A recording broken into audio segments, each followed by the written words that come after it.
The greatest gift we can give to someone is our time, our attention, our love, our concern.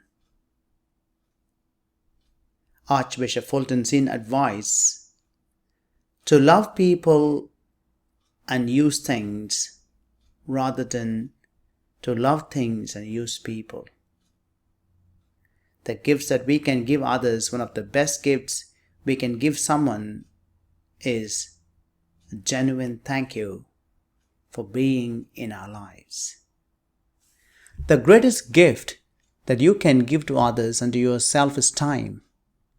Embrace the gift of time, whether you give it or receive it, says Philip Zimbardo. Think in your own ways. The magi brought the gift of gold, frankincense, and myrrh to adore the Lord. What are the gifts we can bring in our own lives?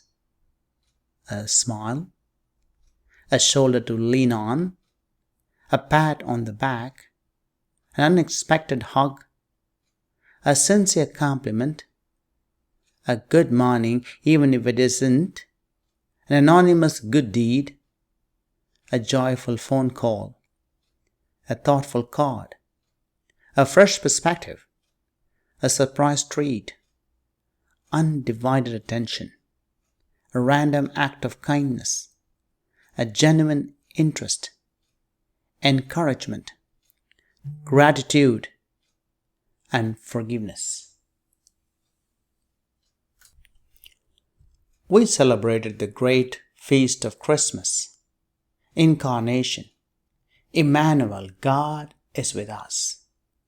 May we experience hope, faith, joy, and peace in our lives.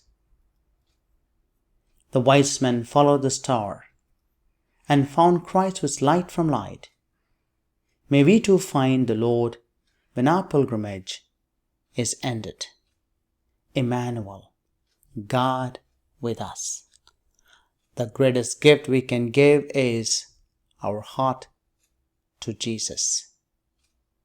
Christina Rossetti memorably suggested this fitting response: what can I give him, poor as I am? If I were a shepherd, I would give a lamb. If I were a wise man, I would do my part.